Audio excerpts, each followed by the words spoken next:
Good morning students. आज हम पढ़ेंगे potentiometer. Potentio and meter, potentio अलग और मीटर अलग। तो इसके नाम से जैसा क्लियर है, ये एक ऐसा इंस्ट्रूमेंट है, ये एक ऐसा ऑपरेटर है जिसकी मदद से हम पोटेंशियल डिफरेंस को मेजर कर सकते हैं। इसके और भी एप्लीकेशंस हैं और भी यूज़ हैं। तो पोटेंशियोमीटर की जब हिस्ट्री की थोड़ी सी बात करें कि आया कहाँ से, तो हिस्ट्री के बारे में इसका ये है कि एक जर्मन फिजिस्ट थे जॉन क्रिस्टियन पैंकोनड्रॉफ। उन्होंने 1841 में ये इंस्ट्रूमेंट को इन्वेंट किया था और इसको कंपेयर किया जाता है वोल्टमीटर से। वोल्टमीटर के आपने जो पढ़ा होगा, कुछ जानते हैं उसके बारे में कि वोल्टमीटर क्या होता है। एक ऐसा इंस्ट्रूमेंट होता है, एक ऐसा ऑपरेटर होता है जिसकी मदद से हम दो टर्मिनल्स के बीच में पोटेंशियल डिफरेंस को मेजर कर सकते हैं। बट यू नो दैट एक जो आइडियल वोल्टमीटर है उसका इनफाइनाइट रेजिस्टेंस होना चाहिए, बट एक्चुअली ऐसा होता नहीं। जो वोल्टमीटर हमारे पास रहते हैं उनका फाइनाइट रेजिस्टेंस रहता है। इट मीन्स वो क्या करते हैं कि जिस सर्किट के अक्रॉस हम वोल्टमीटर लगाते हैं तो ये वहाँ से कुछ करंट ड्रा भी करते हैं। इसलिए हम कहते हैं कि इनकी जो सेंसिटिविटी है वो लो है, इतनी अच्छी सेंसिटिविटी इनकी नहीं है।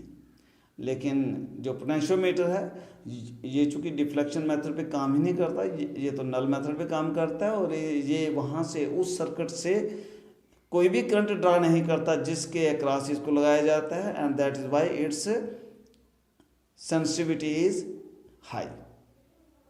अच्छा, तो इसका काम क्या क्या होता है? ये एक ऐसा इंस्ट्रूमेंट है कि जो पोटेंशियल को नापने के काम आएगा और ये किन्हीं दो अगर सेल हमारे पास है उनकी ईएमएफ को कंपेयर करने के भी काम आएगा, और एक सेल अगर कोई है तो उसका इंटरनल रेजिस्टेंस भी हम पोटेंशियोमीटर से कैलकुलेट कर पाते हैं, निकाल पाते हैं कितना है। अब बात आती है इसके प्रिंसिपल की। पोटेंशियोमीटर का प्रिंसिपल क्या है, किस प्रिंसिपल पे ये काम करता है? So my dear students, potentiometer works on the principle that the voltage drop through a wire is directly proportional to the length of the wire।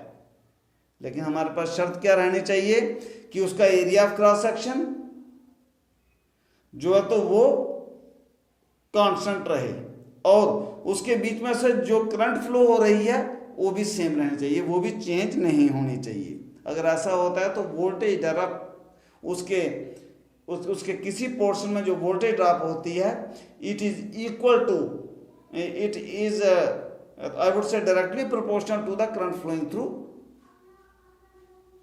It. अब इसकी करते हैं कंस्ट्रक्शन। इसमें होता क्या है, कैसा होता है?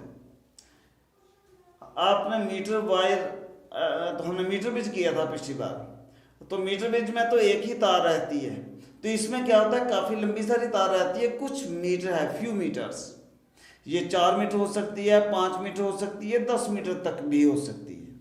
और एक लकड़ी का इसमें बोर्ड होता है लंबा सा, और उस लकड़ी के बोर्ड पे यहाँ और यहाँ दो टर्मिनल हमारे लगे रहते हैं और ऐसे तार रहती है लगी हुई, यहाँ स्ट्रिप्स रहती हैं, इसकी कॉपर की हार्ड स्ट्रिप्स होती हैं काफी मोटी सारी, और उनके अक्रॉस ये ऐसे तार लगी रहती है। मैंगनीज और कांस्टेंटाइन की ये तार होती है। ये पॉइंट अगर ए है, ये बी है, ए और बी के बीच में ऐसी तार है यहां से यहां तक 1 मीटर, यहां से यहां तक 1 मीटर, यहां से यहां तक 1 मीटर, यहां से यहां तक 1 मीटर तार है। और इसके अक्रॉस यहां पर एक रहती है हमारी मीटर स्केल, एक मीटर स्केल रहती है जिस पर 0 से लेकर के 100 तक सेंटीमीटर यहां से इधर भी रहती है और यहां से इधर भी रहती है। उसके मदद से हम इसकी लेंथ की जो वायर है इसकी लेंथ को नाप पाते हैं। होना तो ये चाहिए कि ये तार सीधी ही 10 मीटर लंबी होती, लेकिन इतना लंबा चूंकि हमारे पास बोर्ड बनाना हमारे पास संभव नहीं है, इसलिए 1 मीटर के आसपास, 1 मीटर से थोड़ा सा बड़ा बोर्ड रहता है, उसके बीच ये तार ऐसे ऐसे करके घुमा दी जाती है, और ये हमारी थिक कॉपर स्ट्रिप्स होती हैं कि सो दैट कि इनका रेजिस्टेंस बिल्कुल निग्लिजिबल हो, ताकि ये करंट ड्रा नहीं वहां से करे। फिर ए और बी ये जो आपके 2 पॉइंट हैं, इनके क्रॉस हम एक्सिलरी सर्किट लगा लेते हैं। एक्सिलरी सर्किट होता है, प्राइमरी सर्किट होता है कि हमने इसको क्या देना है, इसको हमने करंट देनी है, तो इसको हमने इसके अक्रॉस एक हम लगा लेंगे बैटरी, आगे एक एमीटर लगा सकते हैं, उसके आगे हम एक रियोस्टेट लगा सकते हैं, और एक आगे इसके हम की भी लगा लेंगे इसको ऑन करने के लिए, तो ये एक्सिलरी सर्किट बन जाएगा। अच्छा, फिर ये जो ए पॉइंट है, इसी के अक्रॉस हम यहां एक लगा लेंगे, यहां हम वोल्टमीटर लगा लेते हैं। अब ये पॉजिटिव है तो इसका भी पॉजिटिव इधर, और इसके साथ हम एक जॉकी लगा देंगे जे, जो कि इस वायर के ऊपर स्लाइड कर सकती है। तो ये इसकी कंस्ट्रक्शन है, इतना सारा ही सामान इसके बीच रहता है। अब इसका वर्किंग प्रिंसिपल देखते हैं कि तो हम कैसे ये बता पाएंगे कि voltage drop across a particular portion और अ गिवन पोर्शन उसकी लेंथ के प्रोपोर्शनल में कैसे होता है। लेट अस सपोज दैट यहां से यहां जो हमारा पोर्शन है, इसके बीच में क्या है, पोटेंशियल डिफरेंस है V, और इसके ये तार जो है इतनी, इसका रेजिस्टेंस है R, और I करंट इसके बीच में से फ्लो हो रही है। तो अकॉर्डिंग टू ओम्स लॉ क्या होता है, V = I × R। अब R की वैल्यू हम जानते हैं, R होती है ρ × L/A। अब इसमें रो क्या है, ये होती है रेजिस्टिविटी और the specific resistance of the material of the wire. अच्छा, एल होती है लेंथ, ए होता है area of the cross section of the wire. इसमें एक बात का ध्यान रखना कि ये हमारे लिए कंडीशन है कि जो तार इसमें लगी है कॉन्स्टेंटाइन की या मैग्नेट की, उसका area of cross section same रहना चाहिए। और इसलिए ये एक प्रिकॉशन में भी हम अपने बच्चों को बताते हैं हमेशा कि जो जाके आप इसके ऊपर स्लाइड करें तो बड़े स्मूथली स्लाइड करने, ज़्यादा रगड़ना नहीं है उसको। ज़्यादा अगर आप जोर से दबा करके रगड़ेंगे तो उसका एरिया ऑफ क्रॉस सेक्शन कहीं कहीं से वो जो डिस्टर्ब हो सकता है, कहीं से मोटी हो जाएगी, कहीं से ब्रीक हो जाएगी वो। इसलिए इसके ऊपर बड़े धीरे से, वो बड़े आराम से स्मूथली आप स्लाइड कीजिए। तो R = ρ × L/A। इस R की वैल्यू यहां हम लगाते हैं, तो V = I × ρ × L/A। अगर हम इसको मैं ऐसे लिखूं कि I = ρ × I/A × L, और अगर ये चीज पूरी हमारी कांस्टेंट हो जाए तो मैं ऐसे कर लूंगा, V = इस कांस्टेंट को मैं लिखता हूं K × L, where K = ρ × I/A, and it is called as potential gradient or the fall of potential per unit length of the wire. It is called as potential gradient, and V = K × L। अगर ऐसा है, इसका मतलब V is proportional to L। इसका मतलब हो गया कि fall in potential across a particular length of the wire is directly proportional to the length of the wire। अब जैसे लेंथ ऑफ वायर बढ़ती जाएगी, वैसे ही पोटेंशियल का ड्रॉप जो है वो भी बढ़ता जाएगा, subject to the condition that I and A these are constant। J constant रहने चाहिए। अगर इनमें से एक भी चीज कांस्टेंट नहीं रहती है तो हमारा ये फार्मूला फेल हो जाएगा, ये काम नहीं करेगा। How to find out the potential difference by using a potentiometer, ये इसकी एप्लीकेशन है, फर्स्ट यूज है। तो सबसे पहले उसके लिए हम करेंगे क्या, पहले एक आपने पोटेंशियोमीटर लेना है, एक पोटेंशियोमीटर है, उसके ऊपर ये ऐसे तार लगी हुई है, सपोज कर लो 4 मीटर लंबी तार है,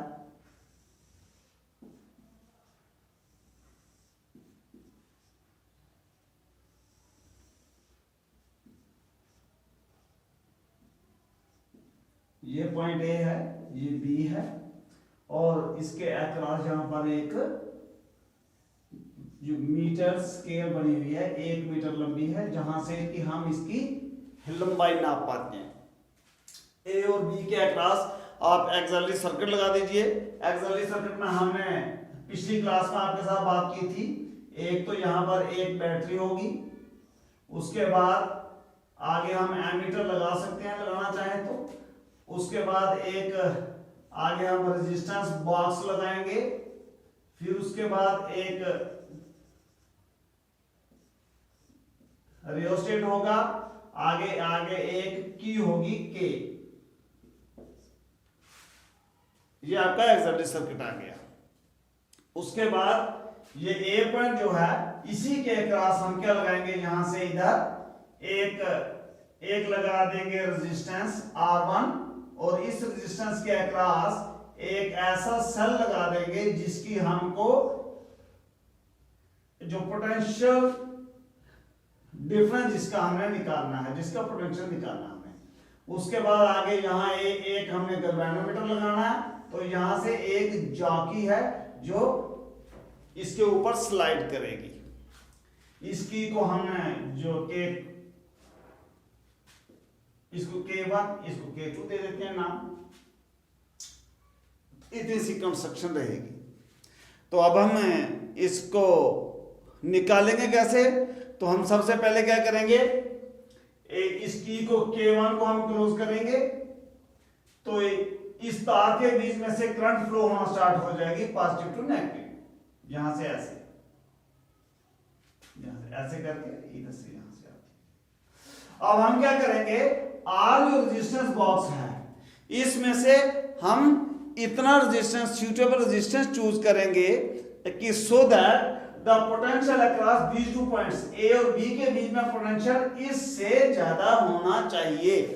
अगर जहां एक सेल हमने लगाया है तो एक सेल ज्यादा से ज्यादा 2 वोल्ट का हो सकता है, आमतौर पर 1.5 के होते हैं, लेकिन जो हमारे बैटरीज जो बड़ी बैटरीज होती हैं उनमें जो एक सेल होता है वो 2 वोल्ट का होता है।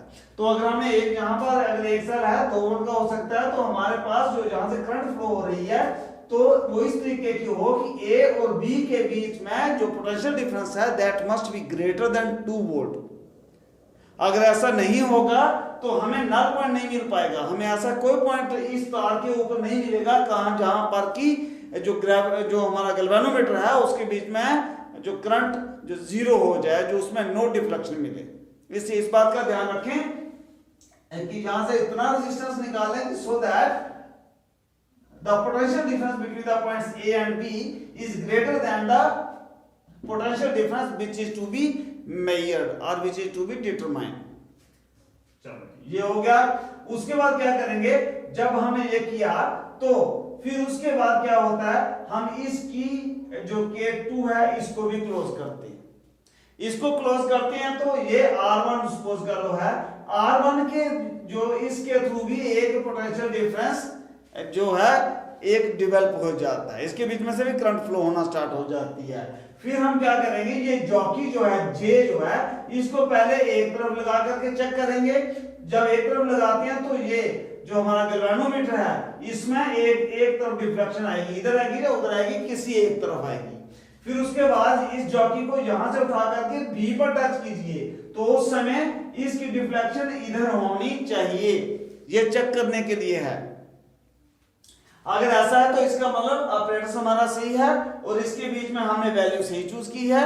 तो अभी हम इस पे नल पॉइंट निकाल लेंगे। नल पॉइंट क्या होता है, एक ऐसा पॉइंट होता है इस तार के ऊपर कि जब हम इस जॉकी को स्लाइड करें तो एक ऐसा पॉइंट आएगा कि जिसमें ये गैल्वेनोमीटर में करंट फ्लो होना जो बंद हो जाती है, जीरो करंट फ्लो इसमें से होने लगती है, तो जो इसकी सुई होगी वो सेंटर में जीरो पर आ जाएगी। उससे हमें पता चल जाएगा कि अब इस तार में से करंट फ्लो नहीं हो रही है।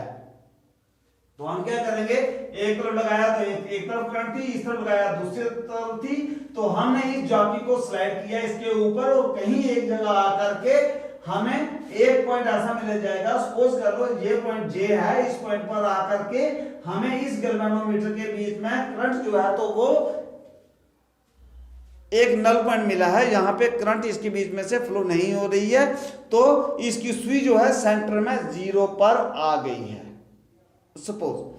तो हम जानते हैं तो V is equal to K into L होता है। अगर यहां से यहां तक ये लंबाई L है तो ये यहां से यहां तक अगर L लंबाई है तो इसके अक्रॉस पोटेंशियल डिफरेंस कितना होगा, V is equal to K into L।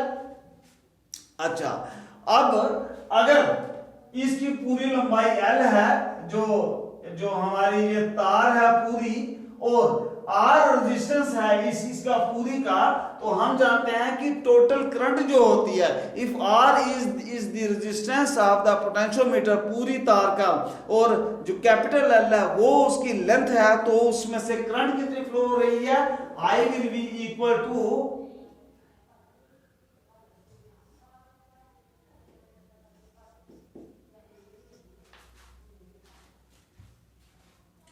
I is equal to E divided by R plus R, ऐसे लिखेंगे, where E is the EMF, R is the external resistance, और ये R आ गया इस तार का रेजिस्टेंस, इसके बराबर आ जाएगा।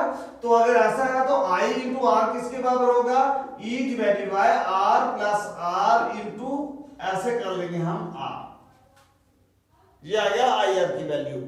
अब अगर पोटेंशियल ग्रेडियंट जो है, potential gradient of the potentiometer, तो वो हमने कल किया था, एक पोटेंशियोमीटर का पोटेंशियल ग्रेडियंट किसके बराबर होता है, it is equal to the fall of potential per unit length of the wire.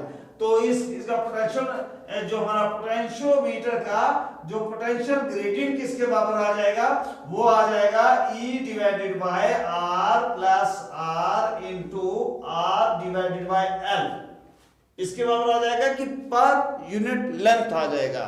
तो अगर इसका मतलब K इसके बराबर है, अगर K इसके बराबर है तो इसको ये जो हमारी डी है फर्स्ट इक्वेशन, इसमें इसकी वैल्यू पुट कर दीजिए, तो V किसके बराबर आ जाएगा, K की जगह हमने ये सारा लगा दे, is equal to E divided by R plus R into R divided by L into L। ये so my dear student, this is the expression for the potential difference or the value of the potential difference between A and J। अब A and J के बीच में कई जगह एक ऐसा confusion हमारे बच्चों को आ जाता है कि क्यों इसके बीच में कोई पोटेंशियल ड्रॉप तो नहीं हो जाएगा, नहीं होगा, क्यों कि इसके और इसके बीच में जब हमने यहां से हमने जो सूटेबल वैल्यू निकाली है, जितना पोटेंशियल डिफरेंस इसके अक्रॉस है उतना ही इसके अक्रॉस है, इसीलिए तो इसके बीच में there was no current flowing through the galvanometer. अगर करंट फ्लो हो रही होती तो इसके बीच में डिफ्लेक्शन को दिखती, और ये जीरो दिखने का मतलब यही है कि अब पोटेंशियल डिफरेंस जितना इसके अक्रॉस है उतना ही इसके अक्रॉस भी है। और सो इस एक्सप्रेशन के द्वारा हम जो हमारे पास कोई भी एक हमारा सेल है उसका कितना पोटेंशियल डिफरेंस है उसके दोनों टर्मिनल के बीच में, ये हम निकाल सकते हैं। अब ये चूंकि करंट तो ड्रा करता नहीं है इसलिए एग्जैक्ट वैल्यू इसकी बताता है। So my dear student, this was the first use और the first application of the potentiometer. Next class में आपके साथ बात होगी how to compare the EMF of two cells. Till then, stay home, stay safe. Thank you very much.